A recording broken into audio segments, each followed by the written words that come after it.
Olá, corredores e corredores, sejam muito bem-vindos a mais um episódio número 14 do podcast Quilômetro 41, o podcast do Corredor Amador. Eu sou André Moraes, sou médico e corredor amador e estou aqui com Murilo Gruschitz, treinador de corrida e também corredor amador. Tudo bem, Murilo? Tudo bem, André? Fala, pessoal. Prazer estar aqui novamente com vocês. Isso aí, gente. Vamos começar já pedindo para você que tem acompanhado nossos episódios, tenha gostado do nosso podcast, você que é corredor e puder dar uma grande ajuda para a gente, que é compartilhar esse episódio com aquele seu amigo corredor, compartilha com quem você acha que é relevante. A gente agradece demais. Essa é a maneira mais fácil de você ajudar e contribuir com o nosso podcast. Além disso, lembre-se de nos seguir no Spotify. Lembre-se de nos seguir no Instagram, inclusive no Instagram, cada vez mais a gente tem postado conteúdos que vão além desse podcast, então a gente traz vídeos com informações relevantes, sempre que sai um episódio a gente posta alguma coisa por lá, e para quem prefere ouvir pelo YouTube, não se esqueça de inscrever no nosso canal. Agora o último recadinho, eu prometo, a gente criou recentemente o nosso Apoia-se, e se você, além de compartilhar o episódio, nos seguir no Instagram, nos seguir no Spotify, e se inscrever no nosso canal, você tiver ainda mais inspirado e quiser contribuir financeiramente, a gente agradece demais. Afinal de contas, nós temos sonhos grandes para o nosso podcast. A gente quer trazer conteúdos cada vez melhores para vocês. Isso aí, André. Maravilha. Trazer cada vez mais profissionalismo, né? Quem sabe gravar num estúdio profissional, alguém para editar, alguém que seja da área mesmo, para a gente melhorar cada vez mais aí o nosso podcast e o conteúdo que a gente traz aqui. Isso aí, Murilo. Bom, agora a gente vai falar da pauta de hoje. Hoje é mais um episódio técnico, porém muito interessante. A gente vai falar sobre uma coisa que eu confesso que para mim, lá no meu começo, nas primeiras vezes que eu fui passar por este período, eu achei um pouco estranho, um pouco desconfortável, um pouco contra-intuitivo, o período de polimento, ou para quem quer falar inglês, o período de tapering. Então, Murilo, o que é polimento, o que é tapering?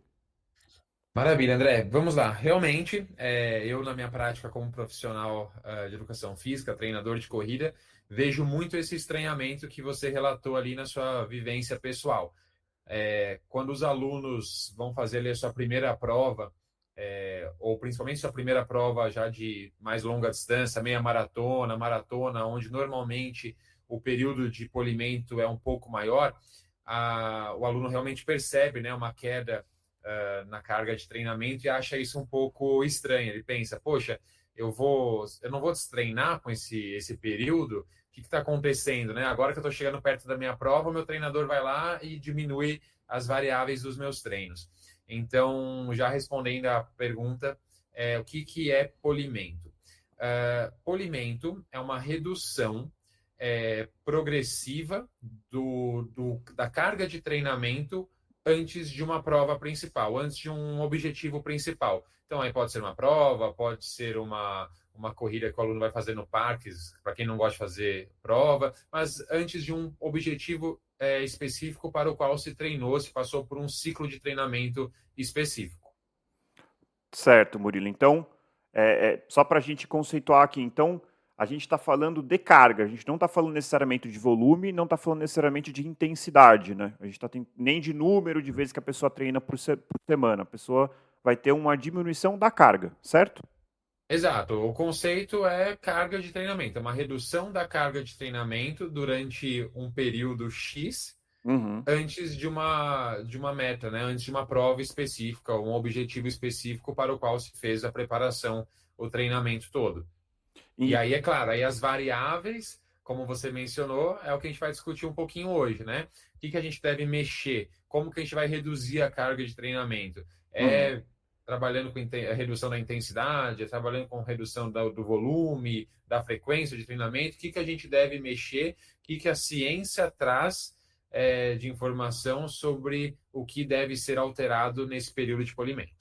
E só para a gente conceituar assim, então tá bom, eu vou diminuir a carga visando melhora de performance. Mas por quê? Por que isso é benéfico? Por que eu não posso ir no talo até a semana da véspera da prova, dar o meu máximo, fazer aquele gasto final? Até recentemente, um familiar virou para mim e falou assim: ah, então, eu vou correr uma corrida daqui a um mês, eu quero dar aquele gás final, o que você me recomenda? Porque eu quero melhorar meu tempo até lá.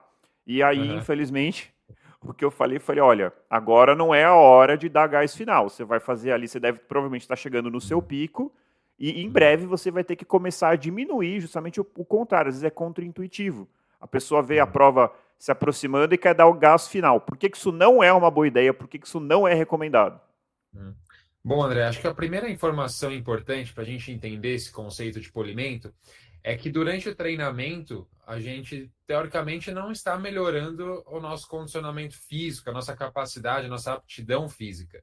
Na verdade, o treinador, desculpa, o treinador não, o treinamento, ele é um agente estressor para o nosso corpo.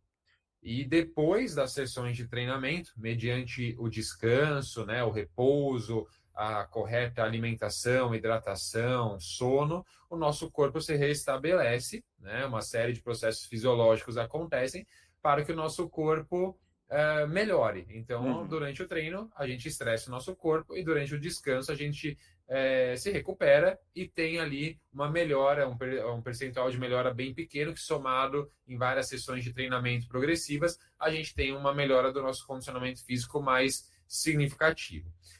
Acontece, André, que mesmo a gente treina hoje, a gente descansa amanhã, treina depois de amanhã, mesmo com essa alternância entre estresse e descanso, a gente tem um certo acúmulo de fadiga. Então, é normal que ao longo de uma preparação para uma prova, a gente vá acumulando fadiga, né? Então, é o que às vezes os alunos me perguntam: nossa, Murilo, eu não performei tão bem nesse treino longo, eu me senti um pouco cansado. E eu falo, tá tudo bem, é normal, né? Às vezes uhum, você passou por uma semana de treinos muito intensa, no final de semana, quando você foi fazer o seu treino longo, você não estava ali na sua máxima performance, na sua máxima capacidade, e isso é normal e esperado, porque treino é treino, prova é prova. Então eu falo para os meus alunos, a gente está uhum, fazendo uma preparação para a prova X. Então uhum, não se preocupe em não estar se sentindo 100% descansado em todos os treinos. É claro que a gente tem que olhar isso com cautela, né? Um uhum, cansaço exagerado e muito frequente é um sinal amarelo ali para a gente analisar o que está acontecendo, mas em algumas sessões de treinamento isso é normal. Então, há fadiga acumulada ao longo do ciclo de treinamento. E aí, um outro conceito, André, muito importante para a gente entender o polimento, é o conceito da curva de supercompensação. A gente já falou isso num episódio bem antigo, né? Quando a gente estressa o nosso corpo com o treinamento, logo em seguida a gente tem uma queda da nossa aptidão física. Isso é natural. Imagina só, se você acabou de fazer um treino intervalado, vamos supor que você acabou de fazer tiros de 1.000 metros com descanso de 1 minuto, tá?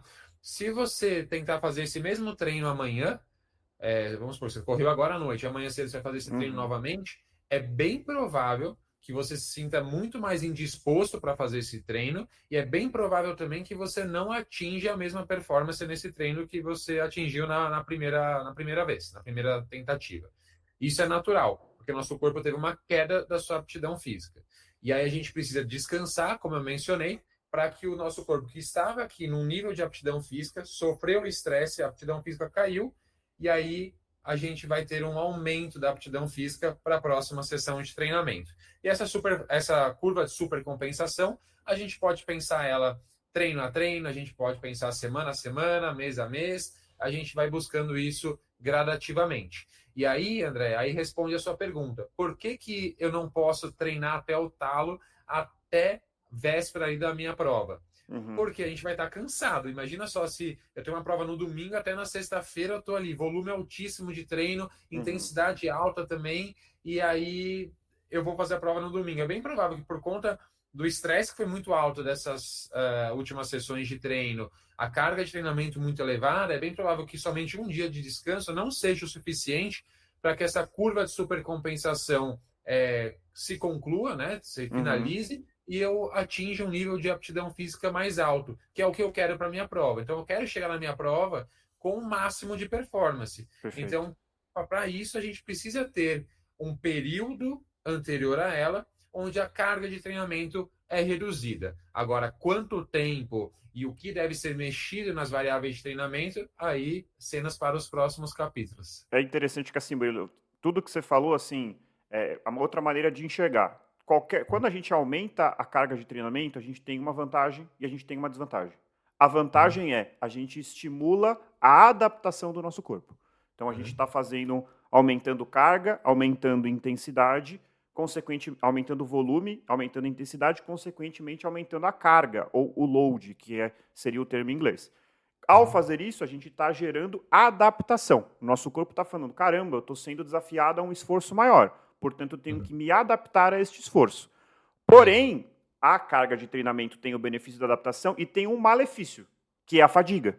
E quanto mais a gente aumenta a carga, mais a gente acumula fadiga.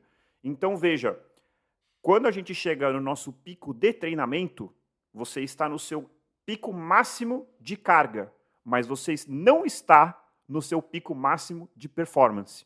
Por quê? Você está com a carga lá em cima, você está desencadeando muita adaptação, mas você está muito fadigado.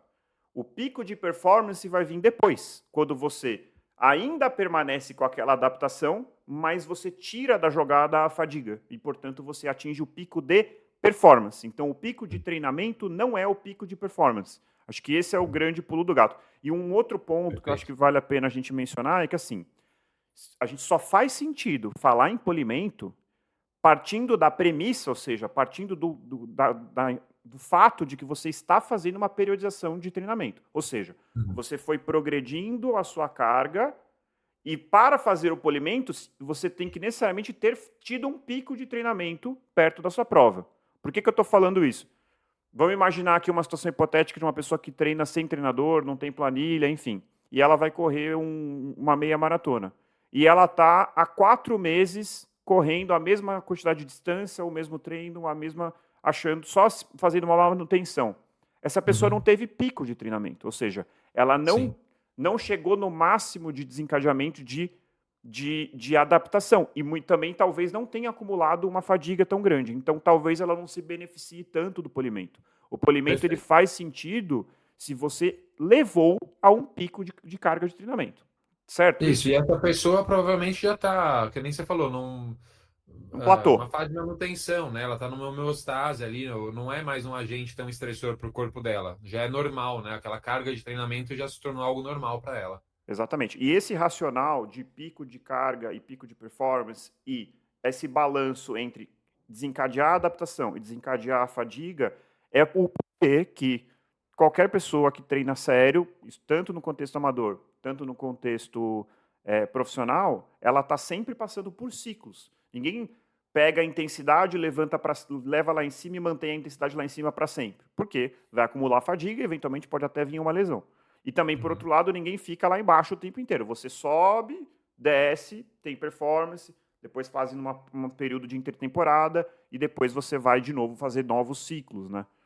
Isso, e como realizar esses ciclos vai variar de experiência prévia de cada atleta, vai variar do sexo, vai variar da idade, de uma série de fatores, né? Individualidade biológica, histórico de lesões. Então, a gente tem que levar vários fatores em consideração, né? Não é uma ciência exata, então a gente tem que conhecer muito bem nosso aluno. Quanto mais tempo ali de relacionamento entre o aluno e o treinador, o atleta e o treinador, melhor, né? Porque a gente vai...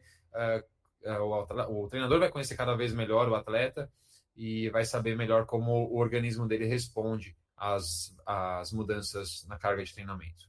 Com certeza. Murilo, então, além do que a gente está falando aqui, para não ficar só aparecendo que é a nossa opinião, a gente trouxe aqui um trabalho, né, um trabalho científico. A gente pode até tentar colocar o link aqui na descrição do episódio, para quem quiser se aprofundar, para quem tem curiosidade ou é da área da saúde, quiser ir na letra ali, na parte científica, para ver que a gente não está falando besteira. Você quer falar um pouquinho sobre esse trabalho? Pode ser, André. É uma revisão sistemática com meta-análise. É um nome esquisito aí, talvez para quem não tem ali tanta familiaridade com estudos científicos, né? Essa palavra parece um pouco estranha, assustadora, mas assim, nada mais foi do que foi uma pesquisa chinesa, se não me engano, né? Feita em 2022, publicada no ano de 2023. foi uma revisão de outros artigos científicos. Então, essa revisão pegou diferentes estudos que testaram diferentes variáveis no período de polimento em atletas de endurance, né? E fez um catadão aí desses estudos científicos e fez uma análise deles, né? Vamos tentar juntar aqui as informações de todos esses estudos e chegar a alguma conclusão. Isso. Só um Então, parênteses, Murilo. uhum, Quando a gente fala de revisão sistemática, o que é a revisão uhum, sistemática? Quer dizer que assim, você não pegou todos os estudos do mundo e falou assim, vamos uhum, pegar tudão e ver o que tá. Não, você pega o estudo e aí você uhum, vai avaliando a qualidade, você estabelece critérios, se você tem critérios pré-estabelecidos de se você vai considerar este estudo ou não para a sua revisão, e você vai filtrando até que você chega num número específico de estudos que você considera que tem a qualidade suficiente para uhum. você poder tentar chegar em alguma conclusão científica. E aí, só para ilustrar, aqui eles acharam inicialmente 2.309 estudos, tá? Porém, que foram inclusos na meta-análise foram apenas 14. Então, assim, Exato. você parte de um universo gigantesco de estudos, uma literatura muito gigante, só que a grande maioria dos estudos, gente, infelizmente, Uhum. são estudos pequenos, ou com metodologia científica questionável, ou estudos que chegaram a conclusões que não fazem sentido. Enfim, você vai tentando tirar o que não tem qualidade e você chega. Você vê que a revisão sistemática isso foi feito de forma sistematizada e no final das contas foram considerados apenas 14 estudos. Acho que isso é importante só para entender o que é a revisão Uhum. sistemática. Perfeito, foi uma baita peneira, né? E Uhum, selecionou 14 estudos que, segundo esses pesquisadores, os autores dessa revisão sistemática, aqueles de melhor qualidade, né? Aqueles que uhum, atenderam aos critérios de elegibilidade pré-definidos, né? Então, assim, é um estudo bem robusto, né? A gente leu ele na íntegra, foi muito bem feito, os estudos inseridos nessa revisão sistemática são bons estudos, a metodologia foi boa. Então, é uma revisão sistemática muito fresca, né? Eu já tinha lido uma, acho que de 2011, 7, sei lá, uma bem uhum. antiga. E aí a gente, quando decidiu gravar esse episódio, né, a gente encontrou essa de 2023. Então, assim, acredito eu que seja o que nós temos de mais recente publicado em termos de revisão sistemática sobre o assunto. Isso é muito bacana. E o principal objetivo, André, dessa revisão sistemática foi analisar os efeitos do polimento Uhum. sobre quatro principais variáveis ali, determinantes de performance, digamos assim. Eu tenho a Certo. colinha aqui. VO2 Uhum. máximo, Uhum. certo? VO2 Ah, o- máximo, gente, só para quem não sabe, escute o nosso episódio sobre zonas de treinamento. Se não me engano, o episódio 12, tá bom? Escuta lá, Perfeito. depois volta aqui. Boa. Boa. Então, sobre o VO2 máximo, um teste contra-relógio. Para quem não sabe, teste de contra-relógio tem uma distância pré-definida e o sujeito ali da pesquisa, né, o atleta que está sendo usado na pesquisa, ele tem que percorrer essa distância no menor tempo possível. Nada mais é do que uma prova, né? É o Uhum. que a gente faz numa prova. E Uhum. aí a distância desses testes aí variou entre os estudos inclusos, esses 14 estudos, e isso não entrou no mérito aqui na análise da revisão sistemática. Também o tempo para exaustão, que é um outro tipo de teste, então se pré-define uma velocidade, né, um ritmo que o atleta deve manter, e aí ele tem que ficar nessa velocidade, né, o maior tempo possível. E Uhum. Não também deve ser foi gostoso de incluso fazer esse, né? horrível, né? E economia de corrida também. Então Uhum. foram esses quatro determinantes de performance analisados: VO2 máximo, tempo para exaustão, teste contra relógio e economia de corrida. Foram essas quatro variáveis. E aí essas foram as medidas usadas, né, para analisar a performance dos atletas inseridos nessas quatro pesquisas, esses quatro estudos que foram usados nessa revisão sistemática. E aí analisou-se o quê? Analisou-se as diferentes variáveis que podem ser alteradas na carga de treinamento durante um período de polimento. Certo. Então, analisou-se frequência de treinamento, analisou-se volume de treinamento, ou seja, o tempo total de corrida, né, no caso aqui é o que a gente está falando, mas o estudo, na verdade, incluiu tanto atletas de corrida quanto de ciclismo, foram essas duas modalidades inseridas, tá? Intensidade do treinamento também foi uma variável analisada aqui. Deixa eu ver, intensidade, volume, frequência e duração. Faltou alguma? Não, falei todas. É Foi isso. isso. Uhum, perfeito. E aí, André, o estudo, ele fez essas análises, né? Rodou lá a estatística, fez a meta-análise, e aí ele classificou a intensidade de treinamento, tá? Simplesmente ele analisou se reduziu ou se não reduziu a intensidade do treinamento durante o período de polimento. Ele não entrou no mérito ali de, reduziu de X zona para Y, não fez essa análise. Ele só analisou se reduziu ou se não reduziu a intensidade de treinamento. Tá. Frequência de treinamento é a mesma coisa. Foi reduzida a frequência de treinamento? Então, os atletas estavam treinando 6 vezes por semana e na fase de polimento passaram a treinar 3 vezes na semana. Só isso, tá? Houve ou não redução na frequência de treinamento. Deixa eu pôr a folha aqui do lado para o microfone continuar na frente da minha boca. Volume de treinamento. Então, ele classificou uma redução de volume igual ou menor a 20%. Então, lá, ó. O sujeito está rodando 100 km por semana, ele reduziu para 80. Aí classificou também de 21% a 40% de redução de volume, 41% a 60% e maior ou igual a 60% de redução do volume. Ou seja, certo. De 100 foi lá para 40 km por semana, só um exemplo. Tá. Em relação à duração do período de polimento, ele classificou em menor ou igual a 7 dias, 8 a 14 dias, 15 a 21 dias e igual ou superior a 22 dias. E também qual foi o tipo de polimento? Se foi um polimento progressivo ou em step, né? Em degraus, que ele menciona, que é mais ou menos assim. Vamos supor que eu faça 3 semanas de polimento. Então, eu quero fazer uma redução de 60% do volume. Então, já logo na primeira semana, eu estava rodando 100 km, eu passo para 40, por exemplo, e assim eu fico até o final. Ou se eu vou fazer uma coisa progressiva. Então, semana a semana, dentro dessas 3 semanas, vai diminuindo. Então, sei lá, 80, 40, desculpa, 80 km, 60 km e 40 km. Esses números são só exemplos, tá? Do que ele analisou. E é isso. Aí a revisão sistemática analisou de forma estatística quais foram os resultados dessas 14 pesquisas inclusas e o que a gente tem ali de base científica, estatística, nos falando que é melhor para ser feito durante o período de polimento. Certo. Certo? E aí, o que eles concluíram, Murilo? Quais foram os achados? Bom, boa. Os achados. Em relação aos resultados, né? Os resultados. Em relação ao teste contra relógio, tá? Então, aquele teste lá, uma distância pré-definida e o atleta tem que percorrer essa distância no menor tempo possível. Ou seja, cenário de prova, né? Não houve uma diferença... houve diferença significativa entre o grupo experimental e o grupo controle, ou seja, pessoas que fizeram polimento, pessoas que não fizeram polimento, nesses 14 estudos. Ou seja, realmente o polimento, independente das variáveis, foi muito efetivo para melhorar o teste contra relógio em todas as pesquisas. Entendi. Então, um resultado bem robusto, mostrando uma melhora que, traduzindo para a nossa realidade aqui, que a gente está falando de prova, talvez sinaliza fortemente para que benefício na melhora da sua performance no dia da prova. Perfeito, maravilha.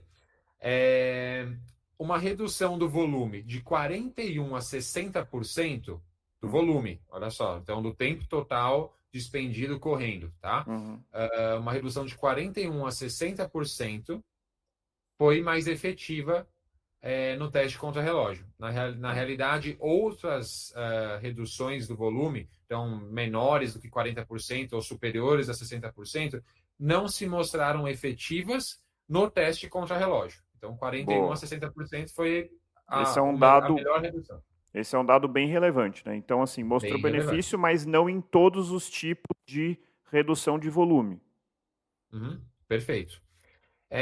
Sobre a questão da intensidade e da frequência de treinamento, tá? Então, a redução da intensidade do treinamento durante o período de polimento não melhorou o teste contra relógio, ou seja, você mexer ali na intensidade do treinamento durante o período de polimento não faz diferença nenhuma no teste contra relógio, no Tá, cenário ali de prova, tá? tá. E a redução da frequência não teve resultados também no teste contra relógio, ou seja, nem frequência, nem intensidade para o teste contra relógio, para o cenário de Uhum. uma prova, por exemplo, devem ser alterados. Murilo, deixa eu tentar então trazer, vou fazer um extrapolamento aqui, vamos ver se você concorda. Vamos fazer um cenário aqui, um corredor que, Uhum, vai lá, ele treina 6 vezes por semana, ele uhum, faz o longo, ele faz 2 treinos de qualidade e ele faz mais 3 rodagens, certo? 6 vezes por perfeito. semana. E aí, o que, que a gente vai fazer? A gente não vai mexer na intensidade, a gente não vai mexer no número de vezes que ele treina por semana, ou seja, ele vai permanecer treinando 6 vezes por semana, Uhum, porém, ele vai diminuir a duração média dos treinos de 40% a 60%. Então, o perfeito. longão dele vai diminuir 40%, o tiro dele, o tempo run vai diminuir 40%, as rodagens vão diminuir 40%. Ou seja, ele vai manter a proporção entre intensidade e frequência, porém ele vai diminuir o volume em todas as formas. Isso é muito interessante. Eu confesso que este ponto específico, embora eu já soubesse o que era polimento, não era tão Uhum, claro na minha cabeça. Eu uhum, achava que ele poderia, por exemplo, estou no polimento, eu vou correr uma vez a menos na semana. Eu estou no uhum, polimento, em vez de fazer um tempo run, eu vou fazer uma rodagem. Eu achava que uhum. era mais nesse cenário, para ser bem sincero. Então, neste ponto específico, se eu tiver certo na minha interpretação, quero saber se é isso Aham, mesmo. Mas, aham. assim, nesse ponto específico, para mim, mudou um pouco a minha cabeça. Sim, você tem razão, mas é importante a gente salientar aqui que a revisão não disse que reduzir a frequência piora. Menciona que não há diferença no teste contra relógio. E Uhum, pensando do ponto de vista prático, eu como treinador, por exemplo, às uhum, vezes reduzir 60% do volume de treino num atleta sem reduzir a frequência também, sem tirar um treino da semana, é um uhum. pouco difícil. Então, o cara Entendo. está rodando 60 minutos, né? Então, eu vou passar um treino para ele de tipo 20 minutos. É Uhum, meio esquisito. Então, às vezes, eu prefiro sim tirar uma sessão de treinamento. E a ciência não nos mostra que isso é ruim, só fala que não há diferença estatística, assim, não melhora perfeito, no relógio. perfeito, Então, perfeito. às vezes, na prática, é, funciona bem. Mas não que isso seja é uma estratégia muito mais logística e para você também não passar um treino extremamente curto para o seu atleta, do que efetivamente uma estratégia baseada em ciência, porque vai melhorar a performance. Não, é simplesmente para conseguir reduzir o volume de treinamento de uma forma um pouco mais equilibrada, sem reduzir tanto a É, duração dos treinos. uma outra coisa, que aí precisaria de um outro estudo, talvez um motivo para um outro episódio, é uma Uhum, coisa que, agora, dando uma viajada aqui, tá? A gente já volta para o estudo. Uma coisa que traz um pouco de preocupação, isso eu estou falando um pouco até por mim, quando você tira a intensidade completamente. Então você estava fazendo lá treinos de tiro e tal, de qualidade, uhum. você tira tudo isso perto da prova. É, é, Seria interessante um dia a gente procurar um trabalho para avaliar justamente isso, se vale a pena manter aquela intensidade, aqueles treinos de tiro, isso mais perto Uhum. da prova, ou se isso perde significado. Aí não é nem polimento, é uma estratégia de treinamento perto da prova, né? Acho que seria outro trabalho para responder essa pergunta. Não sei o que você Perfeito. acha. Acho que seria muito legal a gente pesquisar mais a fundo o que a ciência nos diz a respeito disso. Mas, assim, pelo que eu já li, pelo que eu já estudei, cursos que eu fiz, etc., eu não tiro treinos de intensidade Uhum, pré-prova. Tá? Eu uhum, reduzo um pouco a duração desses estímulos, forneço intervalos, né, recuperações ativas um pouco mais longas para que o estresse metabólico não seja ali tão elevado e trabalho muitas vezes numa intensidade mais próximo à intensidade de prova, muitas vezes para uhum, que o aluno se habitue com a estratégia de prova, com o ritmo de prova. Então, a gente, ao longo da periodização do treinamento, pensa muito nisso. A gente começa ali tendo uma discrepância maior, né, entre intensidade de treinamento, ritmo leve, ritmo mais alto, uhum. intensidades mais altas, mas quando a gente vai chegando perto de uma prova, é interessante que a gente tenha alguns momentos em que o atleta vai treinar na intensidade de prova dele, para que ele se Com habitue certeza, e entenda, tanto do ponto de vista físico quanto psicológico também, o que ele vai fazer no dia da prova. com certeza. Uhum. E aí eu te interrompi, onde, Imagina! aonde você estava do estudo. Imagina, tem mais uma variável que ele analisou, que foi a duração do polimento, né? E aí ele analisou que qualquer duração igual ou inferior a 21 dias, ou seja, no máximo 3 semanas de polimento, é eficiente, fornece resultados positivos, significativos do ponto de vista estatístico sobre o teste contra relógio. Agora, polimentos superiores a 3 semanas, superiores a 21 dias, eles fornecem piores resultados. E aí a gente pode já começar a pensar que começa a existir um certo destreinamento nesses atletas que passam mais de 3 semanas no polimento. Aí é a desadaptação, né? Então, exato, assim, quando você... Aí o exemplo clássico para entender o que é desadaptação é quando você tem um hiato, por exemplo, por algum motivo fiquei 2 semanas sem ir na academia, aí você vai lá e faz a mesma carga lá no seu exercício. No dia seguinte você está morto de dor, aquilo que você estava tirando de letra, você não tira mais de letra. Isso é um exemplo clássico de desadaptação. Né? E aí em exercícios de endurance isso parece ser mais pronunciado acima de 3 semanas.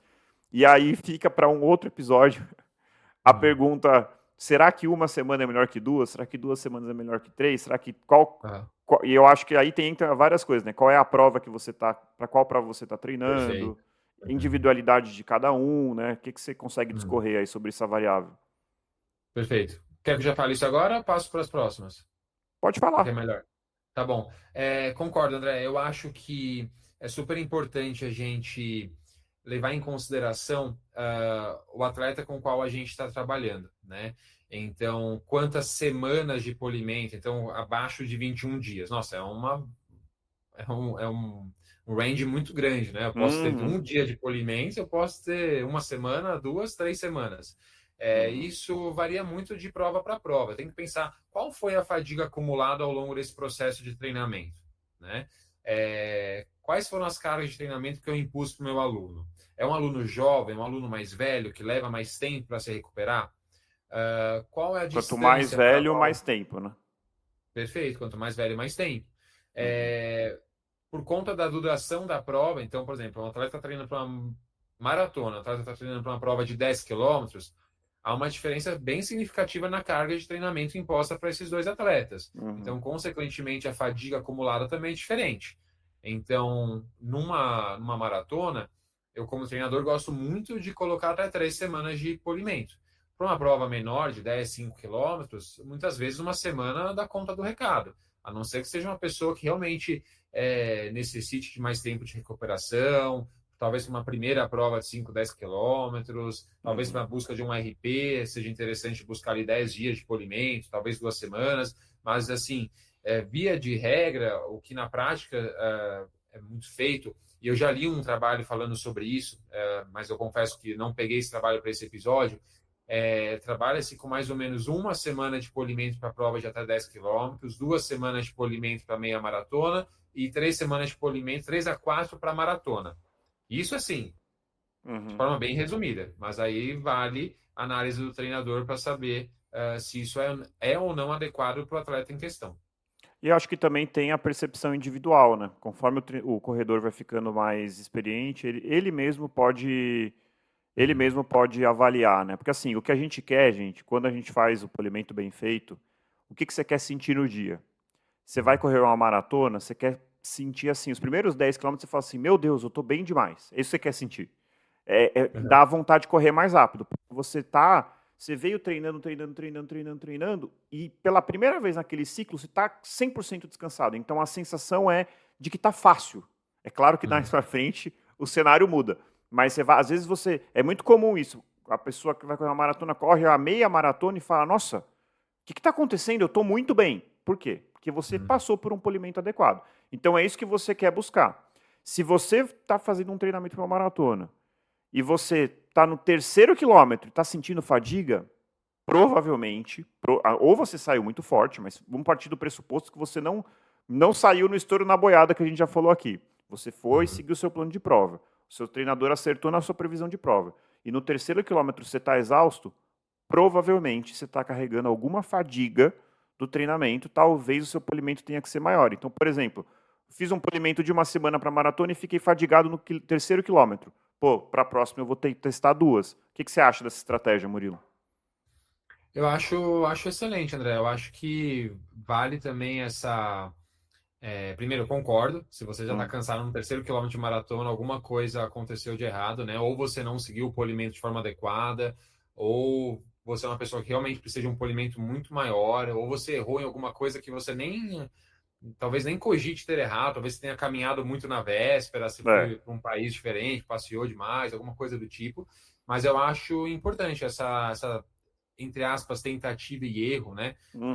Muitas vezes, por mais que o treino tenha sido bem orientado, houve um treinador por trás prescrevendo o treino, muitas vezes não se acerta de primeira, né? E Aham. isso não é culpa do treinador Claro que ou não. da treinadora, né? Assim, a gente está se conhecendo, a gente está entendendo como o corpo daquele atleta responde. Então, Uhum. às vezes, muitas tentativas devem ser feitas para que se ache ali o ideal para aquela pessoa. E muitas vezes, daqui 5, 10 anos, esse ideal não vai ser mais aquele. Talvez Sim, tenha que sim, refazer essas tentativas. sim. Você sabe, Murilo, que esses dias eu estava vendo, eu estava assistindo, ou não sei se era um podcast ou se era um vídeo no YouTube, e o cara falou uma coisa que eu parei para pensar e achei verdade, achei muito interessante, que ele falou assim, o que que é diferente entre um atleta profissional e um atleta amador, né? Óbvio que Uhum. muita coisa é diferente. O cara tem uma Uhum. adaptação, ele tem uma aptidão física fora da curva, mas assim, o treino em si, né? é, o quanto aquele atleta amador dá ali no treino, não necessariamente o atleta profissional ele é melhor nisso, não é que ele dá um gás a mais no treino. Na verdade, ele tem uma capacidade de absorção de treinamento e uma Uhum. capacidade de recuperação fora da curva. Então, Sim, ele falou a seguinte frase: os atletas profissionais eles são recuperadores, o recovery deles, a recuperação de treino deles é fora da curva. Isso é o que sim. mais faz diferença. Então, você pega lá esses caras, os quenianos que correm 180, 200 quilômetros no pico da maratona, se eu for fazer isso, não só eu não vou conseguir porque eu não tenho aptidão física, mas eu vou me machucar. Então, assim, Sim. porque eu não tenho a capacidade de regeneração. Então, isso fala muito, né? Então, assim, esses caras, provavelmente, eles têm uma capacidade de se regenerar, de se recuperar de um treinamento, dessa fadiga muito grande, né? E aí o polimento vai muito em linha disso. Nós que não somos profissionais, precisamos, não que eles também fazem, tá, gente? Uhum. Isso é um fato, né? Todo atleta profissional faz polimento, mas a gente precisa mais ainda desse período para eliminar essa fadiga, já que a gente não é um recuperador profissional. A gente não tem essa capacidade absurda de absorver treinamento. Sim, e essa capacidade incrível de recuperação dos atletas profissionais, André, é claro que ela tem um determinante ali genético também, né? Mas vai muito da rotina desses atletas, né? A gente está falando aqui principalmente com atletas amadores, que não vivem da corrida, né? Não são Uhum, atletas profissionais, obviamente. Então, imagina só, você treina porque você gosta, não é a uhum, sua profissão. Agora, quando é a sua profissão, imagina que essa é a sua principal responsabilidade do dia. uhum, Então, você treina, normalmente um atleta profissional de corrida treina 2 vezes por dia, né? uhum, Corrida mesmo, muitas vezes 2 vezes por dia, para ele conseguir uhum, atingir o volume de treino alto que ele tem na semana. E o resto do dia, a obrigação dele é descansar, é se alimentar bem e descansar. Muitas vezes esses atletas chegam a dormir 10, 12 horas por dia. Então, ó, eu fiz uma conta rapidinha aqui, conta de padeiro. Vamos pegar uma pessoa normal, tá? Alguém ali que trabalha suas não 8 horas por dia, mas suas 10, 12 horas por dia, tem compromissos familiares, dorme ali em média 6 horas por dia, tá? Essa pessoa dorme na semana 42 horas. Um atleta profissional que dorme 10 horas por dia dorme 7 horas, 70 horas por semana. uhum. Então, o atleta profissional dormiu 28 horas a mais do que o atleta amador. É, Imagina, são quase 5 dias a mais de sono que esse atleta amador teria. uhum. Imagina a diferença que isso não tem na recuperação de uma pessoa. Sim, com Então, é certeza. isso, é a rotina desses atletas. Ela é incrível, ela é totalmente focada na performance. Exatamente. Uhum. Bom, depois dessa longa digressão, eu nem lembro onde você está. Eu falei dos resultados sobre o teste contra-relógio, tá? Perfeito, Que foram perfeito. os principais achados da pesquisa, dessa revisão, porque grande parte desses 14 estudos, se não me engano, 10 deles, um pouco mais de 10 talvez, eles tiveram como medida de avaliação de performance o teste contra-relógio. Foi Sim, é a o mais avaliação mais relevante, né? usada. Pensando em provas, né? Exato. Aí nós tivemos 4 estudos que tiveram ali também como medida de avaliação o tempo para exaustão, até a Uhum. exaustão, né? Então, ritmo pré-definido e corre-se ou pedala-se até a pessoa não aguentar mais, quase uma tortura.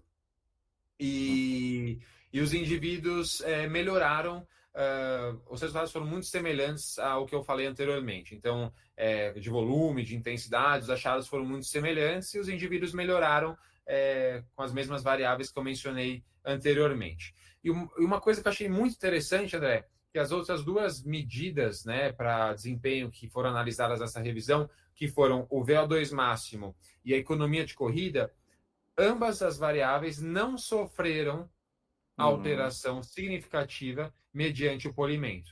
Ou seja, a gente pode falar aqui que polimento não serve para melhorar o VO2 máximo no dia da Uhum. prova, nem melhorar a economia de corrida. Certo. Isso é É que muito interessante.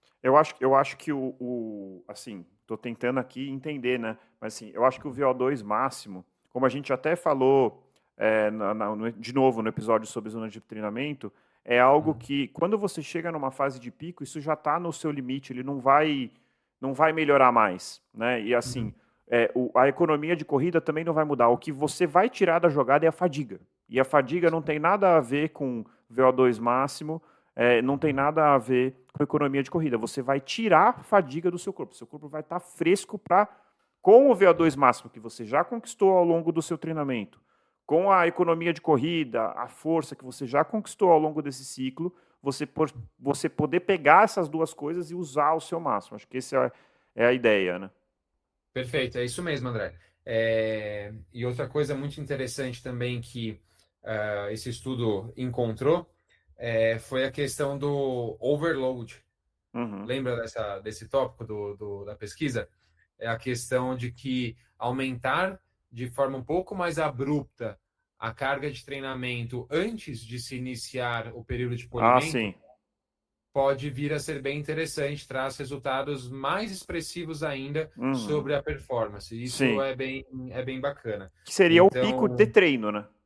seria um pico de treino. Então, assim, a gente já falou aqui, né, da regra dos 10%, Uhum. mas nessa revisão ele menciona que a carga de treinamento, aí ele não menciona como, né, aumentando o volume, aumentando a intensidade, como isso deve ser Uhum. feito, pode aumentar até 30%, de 20% a 30% ali no último ciclo de treinamento, vamos supor, na última semana, para que Uhum. depois se entre no período de polimento Uhum. e você vai ter resultados ainda mais expressivos. É Uhum. claro que muita parcimônia, muita cautela na Cuidado, análise né? desse dado. Uhum. Se você é uma pessoa com uma bagagem de treinamento muito alta, que por provas anteriores, experiências anteriores, sabe que absorve bem esse aumento de carga de treinamento tão Exato. abrupto, etc., beleza, faça uso dessa estratégia, converse com seu treinador, né? O treinador Aham. pode colocar essa estratégia para você.